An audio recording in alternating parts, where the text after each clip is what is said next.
खास बात इंडिया में एक बार फिर आपका खैर मकदम है। इलाहाबाद हाई कोर्ट की लखनऊ बेंच ने अयोध्या में मुतनाज़ा अराजी पर नमाज अदा करने की इजाज़त मांगने वाली अर्जदाश्त को खारिज करते हुए अर्जी गुजार पर 5 लाख का जुर्माना आयद किया। अदालत के मुताबिक यह अर्जदाश्त सस्ती शोहरत हासिल करने के लिए दाखिल की गई थी।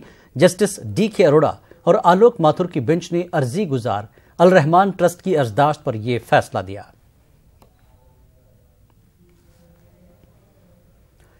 राम मंदिर की तामीर को लेकर शिवसेना एक मर्तबा फिर अपने पुराने इत्तेहादी बीजेपी को निशाना बनाया है। शिवसेना ने बयान जारी किया है कि राम मंदिर की तामीर बीजेपी के लिए सिर्फ एक जुमला है और यही बात उनसे इख्तिदार छीन लेगी। शिवसेना के मुताबिक बीजेपी के अंदर भी राम मंदिर की तामीर का दबाव है, लेकिन भगवान राम के अच्छे दिन कब आएंगे। शिवसेना ने बीजेपी पर RSS सरबराह मोहन भागवत की बातों को भी नजरअंदाज करने का इल्जाम लगाया।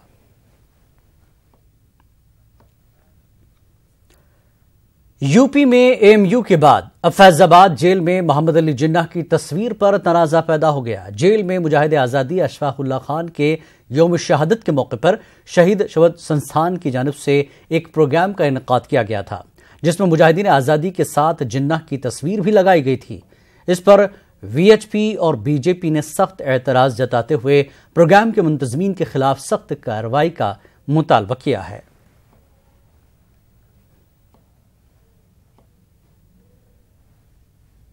प्रकार से अगर बर्ताव किया गया, वहाँ पर चित्रों का प्रदर्शन किया गया, एक ऐसे व्यक्ति का जो विभाजनकारी है, जो भारत को विभाजित करके एक अलग राष्ट्र बना दिया, ऐसे विभाजनकारी व्यक्ति का चित्र लगाना आज की स्थिति में भारत में वह गलत है। इसकी हम सब भर्त्सना करते हैं, निंदा करते हैं। साथ ही साथ जिन लोगों ने इस प्रकार से धृष्टता की है, जिन्होंने इस प्रकार के चित्रों को लगाया है, उन पर कार्रवाई होनी चाहिए और जेल के जो सुपरिंटेंडेंट हैं, जेल के जेलर हैं, इनको भी जो है संज्ञान में लेना चाहिए, शासन और प्रशासन को।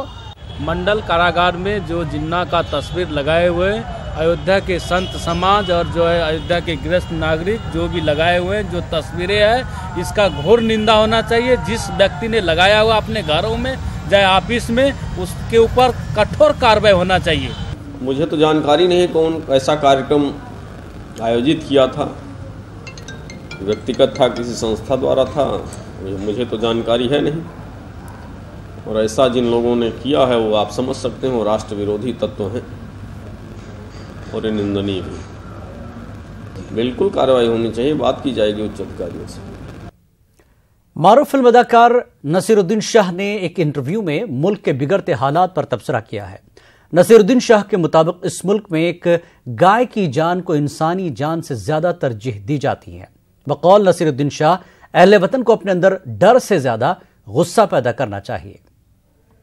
ये जहर फैल चुका है और इसको दोबारा इस जिन को बोतल में बंद करना बड़ा मुश्किल होगा। खुली छूट मिल गई है कानून को अपने हाथों में लेने की।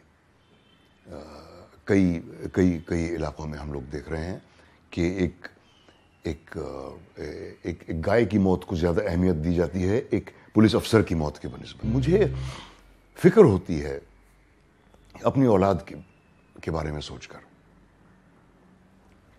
क्योंकि उनका मजहब ही नहीं है। मजहबी तालीम मुझे मिली थी और रत्ना को बहुत कम मिली थी, लेकिन मुझे थोड़ी ज़्यादा मिली थी, उसको बिल्कुल भी नहीं। एक लिबरल हाउस होल्ड था उसका, और हमने अपने बच्चों को मजहबी तालीम बिल्कुल नहीं दी, क्योंकि मेरा ये मानना है कि अच्छाई और बुराई का मजहब से कुछ लेना देना नहीं है। अच्छाई और बुराई के बारे में ज़रूर उनको सिखाया, जो हमारे बिलीव्स हैं दुनिया के बारे में, वो हमने उनको सिखाए। कुरान शरीफ की एक आध आयत याद ज़रूर करवाई, क्योंकि मेरा मानना है कि उसका तलफ़ुज़ सुधरता है उसके रियाज से, जिस तरह से हिंदी का तलफ़ुज़ सुधरता है रामायण या महाभारत पढ़ के इन इट्स ओरिजिनल। और खुशकिस्मती से मैंने बचपन में अरबी कुरान शरीफ पढ़ी थी, कई आयतें मुझे अब भी याद हैं। उसकी वजह से मेरे ख्याल से मेरा तलफ़ुज़ है। तो फ़िक्र मुझे होती है अपने बच्चों के बारे में, क्योंकि कल को उन्हें कोई अगर एक भीड़ ने घेर लिया कि तुम हिंदू हो या मुसलमान, तो उनके पास तो कोई जवाब ही नहीं होगा। इस बात की फ़िक्र होती है, क्योंकि हालात जल्दी सुधरते तो मुझे नज़र नहीं आ रहे। इन बातों से मुझे डर नहीं लगता, गुस्सा आता है। और मैं चाहता हूं कि हर राइट थिंकिंग इंसान को गुस्सा आना चाहिए, डर नहीं लगना चाहिए। हमारा घर है, हमें कौन निकाल सकते हैं। मध्य प्रदेश के मुस्लिम नौजवानों ने वजीर आला कमलनाथ से अक़लियती तलबा को बैंकों से लोन फराहम करने और मध्य प्रदेश अक़लियती तरक्याती मालियाती कारपोरेशन को दोबारा शुरू करने का मुतालबा किया है। मध्य प्रदेश में दिग्विजय सिंह हुकूमत में अक़लियती तरक्याती मालियाती कारपोरेशन का क़याम अमल में आया था, लेकिन मध्य प्रदेश में जब बीजेपी की हुकूमत इक़्तिदार में आई तो इस इदारे को बंद कर दिया गया। मध्य प्रदेश में तालीम याफ्ता मुस्लिम यूथ के मसाइल और वजीर आला कमलनाथ से इनके मुतालबात पर हमारे नुमाइंदे मेहताब आलम ने तालीम याफ्ता मुस्लिम यूथ से बातचीत की है। मध्य प्रदेश में नई हुकूमत बन गई है, लेकिन हमें देखते हैं कि यूथ जो है वो अपने मुस्तकबिल को लेकर बहुत ही फिक्रमंद नजर आ रहा है। क्योंकि मध्य प्रदेश की बात की जाए तो यहाँ पर 2004 से अक़लियती मालियाती कारपोरेशन जैसा इदारा भी नहीं है, और अगर बैंकों की बात करें तो वहाँ से लोन भी नहीं मिल पा रहा है। हमारे साथ कुछ यहाँ पर यूथ हैं जो एजुकेशन भी हासिल कर रहे हैं, कुछ लोगों ने एजुकेशन हासिल किया है, उनसे जानते हैं कि उनके सामने किस तरह के चैलेंजेस हैं। क्या नाम है आपका? मेरा नाम एजाज खान है। एजाज, आप क्या कर रहे हैं? मैं MBA कर रहा हूँ, सेकेंड ईयर। क्या प्रॉब्लम आपके सामने आ रही है आगे के मुस्तकबिल को लेकर? युवाओं के लिए सबसे बड़ी प्रॉब्लम ये है कि उनके लिए रोज़गार नहीं है। मध्य प्रदेश में कांग्रेस की सरकार है, तो हम चाहेंगे कि युवाओं को रोज़गार मिले। और दूसरी सबसे बड़ी बात ये है कि माइनॉरिटीज़ को जो है लोन नहीं मिल पाता है, कुछ एरिया जो है ब्लैक लिस्टेड कर दिए गए, इस कारण चाहेंगे कि लोन मिले।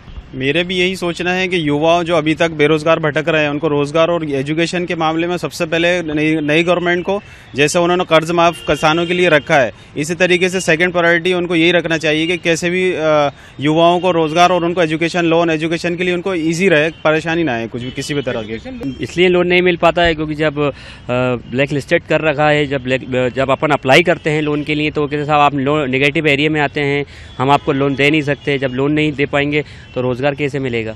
देखा जाए तो आज युवाओं के लिए जो है सबसे बड़ा मुद्दा रोज़गार का है, और उसके बाद एजुकेशन को लेके स्कॉलरशिप की जो व्यवस्था है वो थोड़ी बेटर होना चाहिए।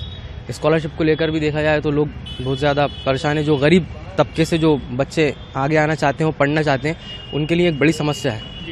यहाँ पे भी चीज़ देख रहे हैं कि मध्य प्रदेश में जो है मालियाती अक़लियती कारपोरेशन जो है उस जैसा इदारा था, लेकिन वो इदारा भी बहुत सालों से बंद पड़ा हुआ है, तो उसके न होने से किस तरह की प्रॉब्लम फेस कर रहे हैं? वो इदारा इस वक्त अल्पसंख्यक के लिए बहुत ज़रूरी है। जैसे कि अल्पसंख्यक वित्त विकास निगम जो था, जिससे मुसलमानों को काफ़ी फ़ायदा होता था, वो जो सेंटर से फंडिंग होती थी उससे कुछ गरीब तबके के मुसलमानों को लाभ मिल जाया करता था। और दूसरी बात यह है कि जो ये सरकार थी, अपनी भाजपा सरकार थी, उसने 62 ईयर कर दिए थे, 62 साल कर दिए थे, जिससे क्या हुआ रोज़गार और कम हो गया। तो मेरा कमलनाथ जी से सुझाव है कि इसको 58 ईयर करें। 58 साल अगर नौकरी कर देंगे तो लोगों के प्रमोशन भी जल्दी होंगे और जगहें खाली होंगी, इससे युवाओं को रोजगार मिल सकेगा। मेरा सुझाव है ये। अच्छा सुझाव है कि जो है युवाओं को रोजगार मिलना चाहिए, और फिर वित्त विकास निगम को जो है दोबारा शुरू किए जाने के साथ साथ हम ये भी चाहते हैं कि, और यहाँ के जो नौजवानों का मानना है कि जब तक यूथ को जो है बेहतर अपॉर्चुनिटीज़ नहीं मिलेगी तब तक उनका टैलेंट निकलकर सामने नहीं आएगा। और फिर बैंकों को जो है हुकूमतें जो कह देती हैं कि बैंकों से उनको लोन मिलेगा, लेकिन जब बैंक में जाते हैं तो एरियाज जो है जो ब्लैक लिस्टेड किए गए हैं उसको हटाया जाए, ताकि जो मुस्लिम यूथ है उसको एजुकेशन लोन आसानी से मिल सके। कैमरामैन खेमचंद के साथ मेहताब आलम, न्यूज़ 18 भोपाल। हैदराबाद में एक खातून को उसके शौहर ने व्हाट्सएप के जरिए तलाक दे दी।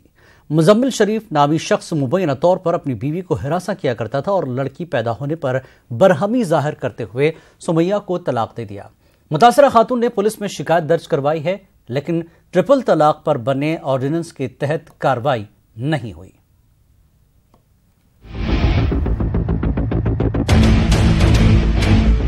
सत्रह सेकंड, सिर्फ 17 सेकंड और सुमैया बानो की दुनिया बदल गई। 28 नवंबर को सुबह 10:30 बजे उसके मोबाइल पर उसके शौहर मोहम्मद मुजम्मिल शरीफ का फोन आया और महज 17 सेकंड की बातचीत में उसके शौहर ने उसे 3 बार तलाक कह दिया। सुमैया इस फोन कॉल की रिकॉर्डिंग को लेकर हैदराबाद में पुलिस थानों के चक्कर काट रही है, लेकिन ट्रिपल तलाक के खिलाफ लाए गए ordinance Muslim women protection of right on marriage ordinance 2018 के तहत पुलिस ने केस दर्ज नहीं किया। मेरी शादी 6 जनवरी 2007 में हुई। मुजम्मिल शरीफ नाम के उनसे हुई। ये स्कूल के प्रिंसिपल है, जेम्स हाई स्कूल के प्रिंसिपल है। 1 साल अच्छे थे शादी के, जैसे ही बच्ची पैदा हुई बदल के, तीनों बदल के बच्ची पैदा हुई तो देखने तक नहीं आए। डिप्रेशन में चले जाने की वजह से 2 दिन हॉस्पिटल में एडमिट थी मैं। अब क्या करे, गाली गलौज करके फोन पे वो हमारे घर वाले हम आदमी को घर पे ला लिए, मैं बेहोश हो गई तो घर पे ला लिए। तो उसके दूसरे दिन कॉल करके तेरे को तलाक दे रूँ बोल के गाली दे के तलाक दिए फोन पे व्हाट्सएप पे करके, वो रिकॉर्डिंग है मेरे पास। उसके तलाक के बाद डिवोर्स डिक्लेरेशन बोल के नोटिस भेजे कि झूठे एलिगेशंस लगा के कि मैं उनके अम्मी बाबा को गाली गलौज दे के सताती थी, कहते ये वो बोल के मेरे पे झूठे एलिगेशंस लगा के छोड़े। डिवोर्स तलाक देने की वजह क्या है इनकी कि दूसरी बच्ची से चक्कर चल रहा है। 2017 में सुमैया का निकाह प्राइवेट हाई स्कूल में प्रिंसिपल मोहम्मद मुजम्मिल शरीफ से हुआ था। सुमैया ने इल्जाम लगाया कि शादी के बाद उसके शौहर ने जहेज के लिए उसे परेशान करना शुरू कर दिया और फिर जब सुमैया ने बेटी को जन्म दिया उसके शौहर ने उससे नाता तोड़ दिया और फिर एक दिन फोन पर उसे 3 बार तलाक कह दिया। सुमैया की शिकायत पर पुलिस ने जहेज एक्ट के तहत केस दर्ज कर लिया है, लेकिन न तो ट्रिपल तलाक के खिलाफ लाए गए ऑर्डिनेंस के तहत कार्रवाई की और न ही मुलजिम शौहर को गिरफ्तार किया। सुमैया जैसी कई औरतें आज भी ट्रिपल तलाक का दर्द झेल रही हैं। हैदराबाद के एमपी असदुद्दीन ओवैसी समेत तमाम लीडरान और मजहबी रहनुमा ट्रिपल तलाक के खिलाफ कानून की मुखालफत करते हैं, लेकिन हैदराबाद की ही इस बेटी के आंसू पोंछने और उसे इंसाफ दिलाने के लिए अब तक कोई भी सामने नहीं आया। संजय तिवारी, न्यूज़ 18 हैदराबाद। उत्तराखंड मदरसा बोर्ड खस्ता हाल होता जा रहा है। बोर्ड का बजट खत्म हो चुका है, जिसकी वजह से कई महीनों से मुलाजमीन की तनख्वाह अदा नहीं की गई है। बोर्ड में वैसे तो 40 मुलाजमीन की जगह है, लेकिन तकर्री सिर्फ 12 की हुई है।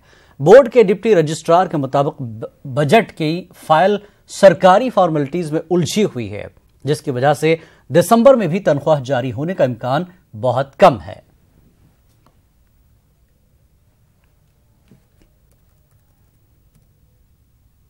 अनुदान 20 में ही सारे मद होते हैं, तो पिछले 2 महीने से हमारे कर्मचारी अक्टूबर से जो है सैलरी नहीं मिल पाई है। हमने अपनी कार्रवाई करके जो है निदेशालय को भेज दी थी, अभी शासन में विचाराधीन है, उम्मीद है कि जल्दी मिल जाएगा। मदरसा बोर्ड से तो ये कार्रवाई लगभग 3 माह पूर्व जो है वो निदेशालय को भेजी जा चुकी थी और निदेशालय ने शासन को प्रेषित किया है। जब ये जानकारी हमने की है तो शासन में जो है गतिमान है फाइल पुनर्विनियोग की। काफ़ी परेशानी होती है घर में कि रोज़मर्रा की जो ज़रूरतें हैं सैलरी पे डिपेंड करती है। सैलरी ना मिलने से है बच्चों की फ़ीस और रोज़मर्रा की जो ज़रूरतें होती है वो पूरी नहीं हो पाती, तो काफ़ी दिक्कतें हो रही है।